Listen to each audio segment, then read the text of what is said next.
Hello and welcome. Been a little bit of a break in me making videos due to having a injury on my eye and not being able to see very well. Gonna do a bit of a mixed video today. Got a few bits and pieces to take apart, and we're gonna start with this. This is a heater controller, air conditioning and climate control out of Mercedes C-Class. It's actually, you turn it on, it's locked, and all that happens is the AC light flashes. I've replaced it in the car and it's fixed the problem. So I thought it'd be interesting to see what's inside this.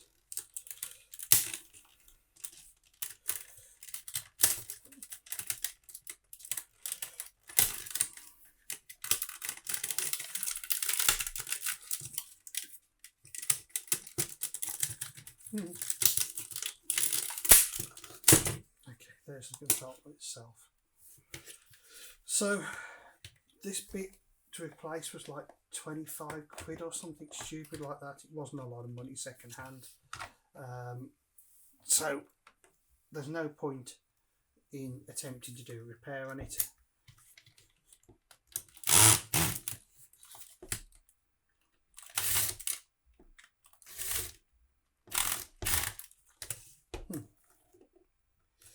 Before I started this video, I checked that the bits I had fitted this. It appears that they don't. Yeah, it's too big.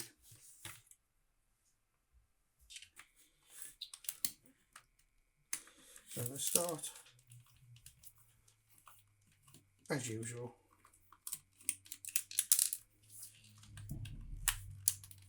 By just removing all of the screws.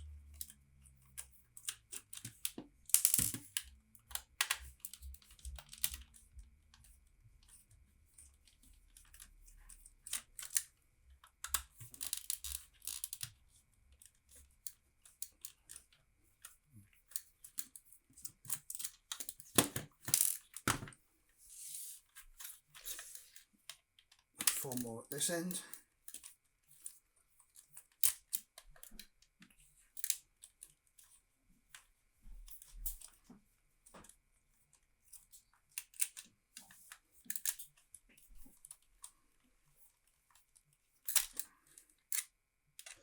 I'm kind of wondering how the mechanisms work in this, whether it's done with switches, optics, magnetics.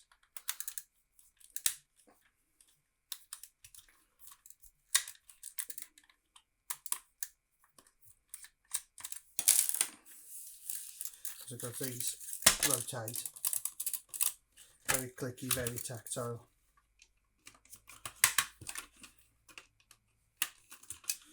Okay. There's a lot of electronics in there, isn't there?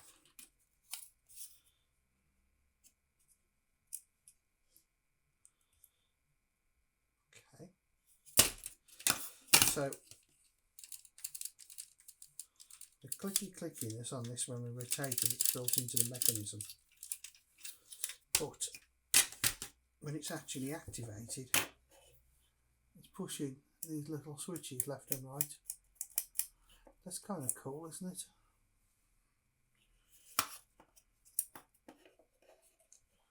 Not really a lot in here. I mean, this has had a software issue. Let's just bang you in a bit closer. That's what we got here. Got some little chips on the end here that look like they're all the same. My guess would be that they are interface chips.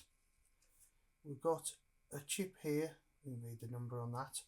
I'd say that's some sort of processor. Philips IC here is possibly memory.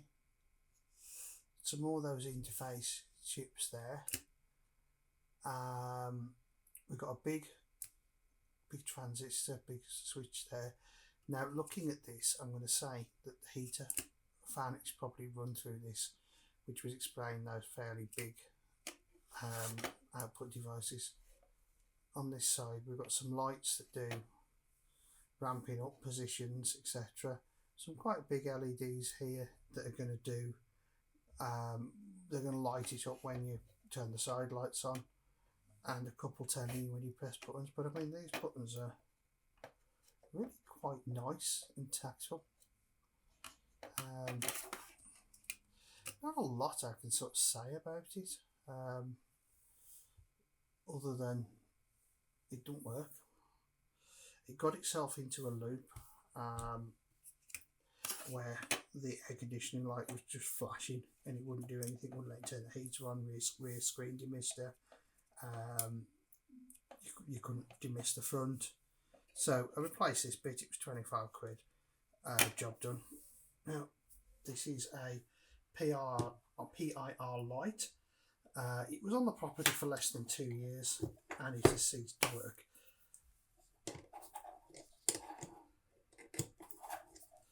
Yes, they make a proper device for doing this, but I've only got a pair of cutters down. And this bracket's going to annoy me.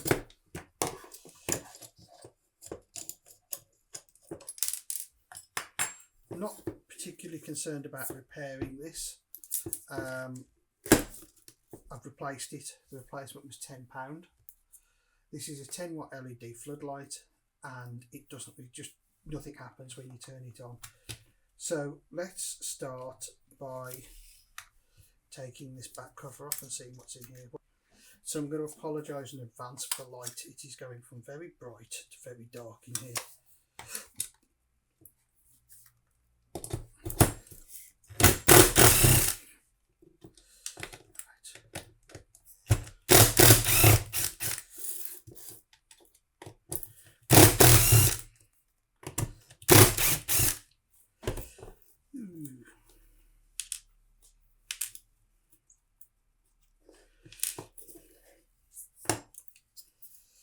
Okay, look at that. From new, wiring pinched.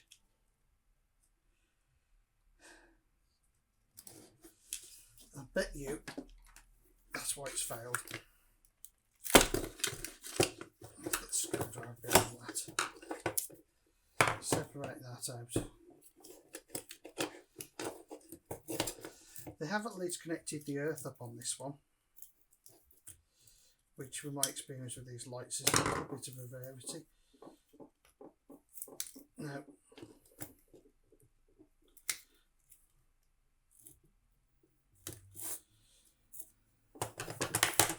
let's separate that off. So now I've got the LED driver here.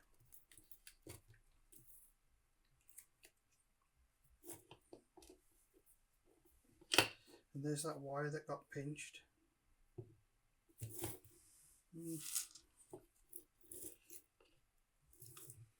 Just sort of make you wonder, doesn't it? The controller, the relay was still clicking when it wasn't working.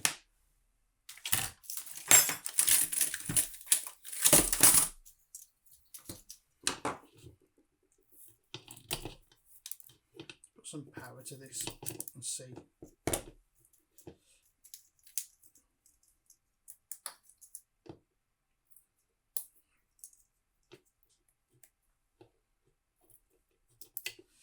See if the light actually comes on.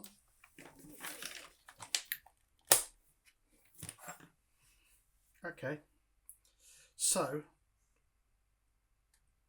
that's either going to be down to a failure on, well, it's going to be a failure in the passive infrared receiver here,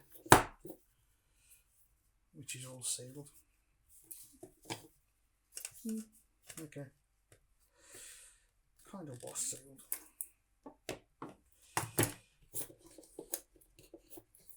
It is what it is.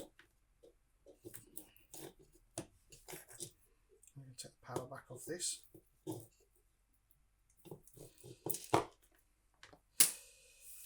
Let's see what else is in here. Let's see what makes this thing tick.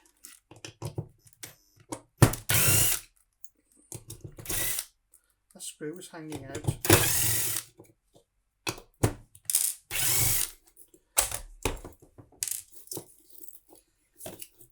Okay, that's just going through to the back of this light. Let's come in the front.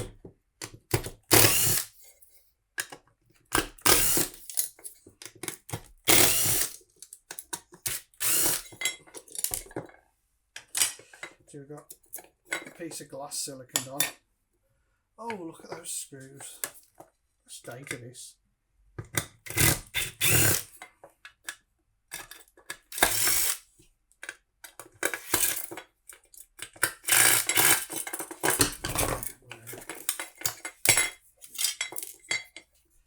Okay. There's your light module, look.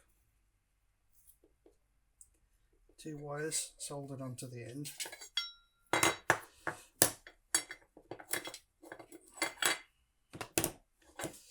So that's a little LED light source. Onto there with a bit of silicon. Looks like it's 5 by 5 maybe. And then we've got this little controller module here. Let's see if we can get into this thing.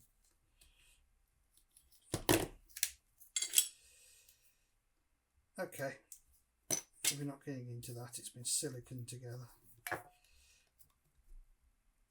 So they have at least made an attempt to waterproof it. So this is giving out 36 volts at 300 milliamps. So there we go. That's what's inside a PIR light.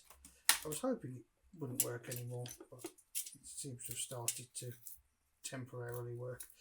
But the quality of this thing and how it is built is very poor.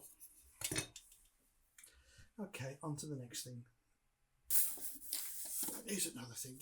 If you drive an E-Class Mercedes, this is what does all your controls for your stereo. I wanted to modify this one, but I've been unable to. But I'll show you what's inside it. This isn't the one out of my car. This is just a spare one.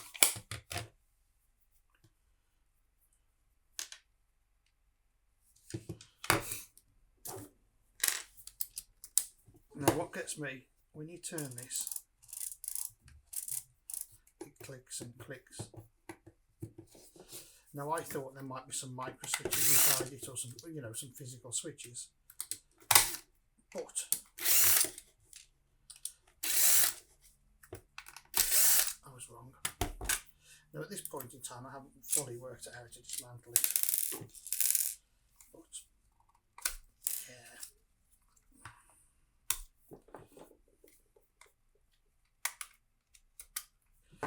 This unit here comes off the back.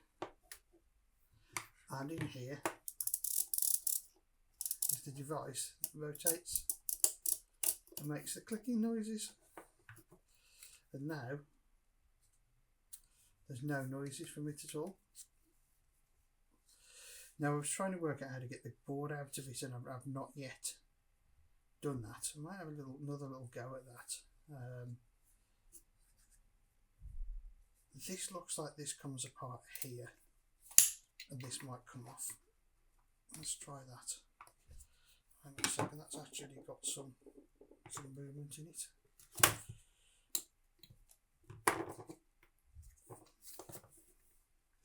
I break it. Okay, that doesn't come apart there. A couple of optical sensors here that track this moving around the outside. Just here and here.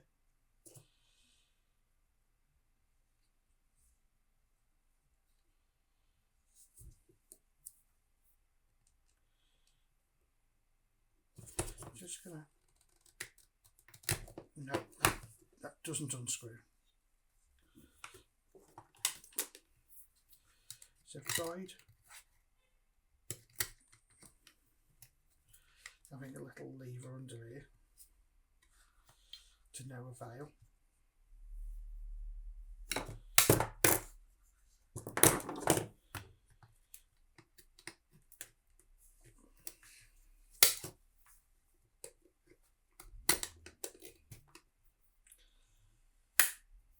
Hang on a second, that will pop.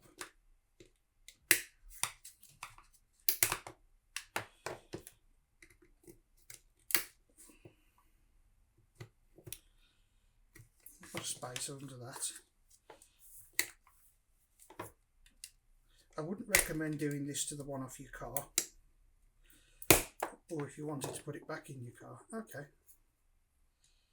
Right.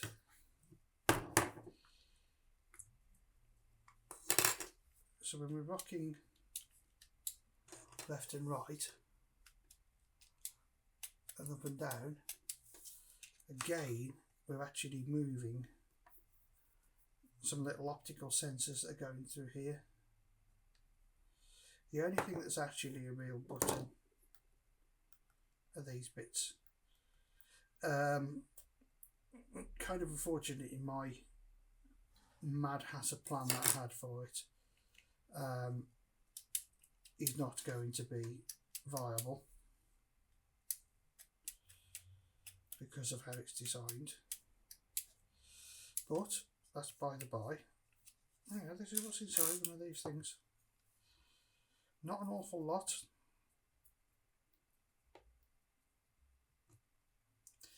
And one of the worst things about it is it's programmed to the car. So that's actually programmed to the head unit on the car, as far as I can find out. Here we go. Well, I think that is probably about it for this random dismantling video. I've got the reel-to-reel to come back to and repair. I'm probably going to be another couple of weeks on that because my eye hasn't fully healed yet. I've got a couple of cassette radios, a little telly and a few other bits and pieces. An 8-track that I'm going to dismantle and go through and get it working. So yeah, well, I hope it's been a bit of a distraction for you. I hope you enjoyed watching that. Thank you for watching my videos. Thank you for watching my other videos, and please hit the subscribe, the like, etc. Thank you.